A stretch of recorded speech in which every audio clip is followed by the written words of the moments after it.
Assalamu alaikum wa rahmatullahi wa barakatuh. Bismillahir Rahmanir Rahim. Dear Professor Mazhar Asif, Excellencies, Honorable Professor, teachers, dear friends, ladies and gentlemen. To begin with, it's a great honor and privilege to speak in front of such esteemed audience.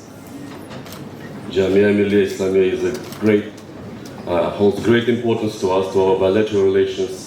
Every time I pass this street, I see the block devoted to Al-Biruni or Ibn Sina. You know, it brings warmth to my heart. So thank you so much for welcoming us today. The subject of today's conference is very important. We'll be talking about a very important scholar who unites all of our civilizations. As you know, Dara Shukoh was Uzbek by ethnicity. He was Indian prince and he spoke Farsi. So he brings best of all of our regions, best of all of our civilizations together. A lot has been said about him, a lot will be said, but what's important that after so many centuries, why do we study his legacy? Why he is so important?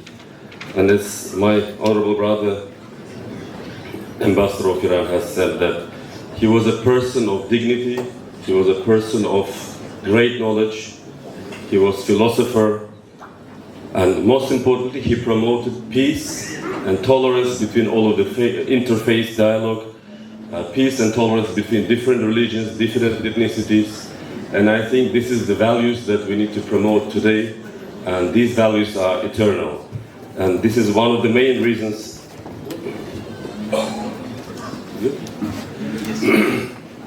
excuse me, this is one of the main reasons why we study his legacy today.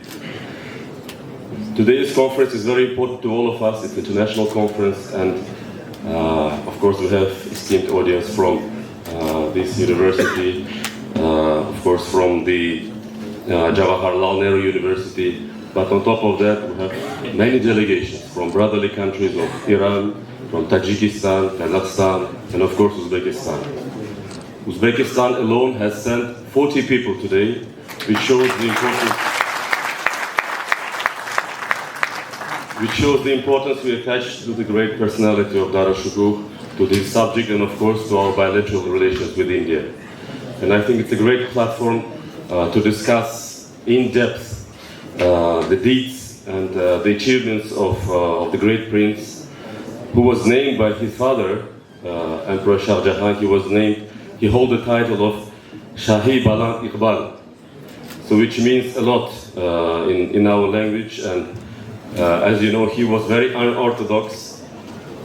He preferred to study, he preferred to promote philosophy, he preferred to promote arts instead of fighting. And I think we have to take him as our role model, as an example. So without further ado, of course, I would like to give a floor to our other speakers, but I would like to use this opportunity to thank you again for your hospitality, usual hospitality, and to wish all the success to today's conference. Thank you.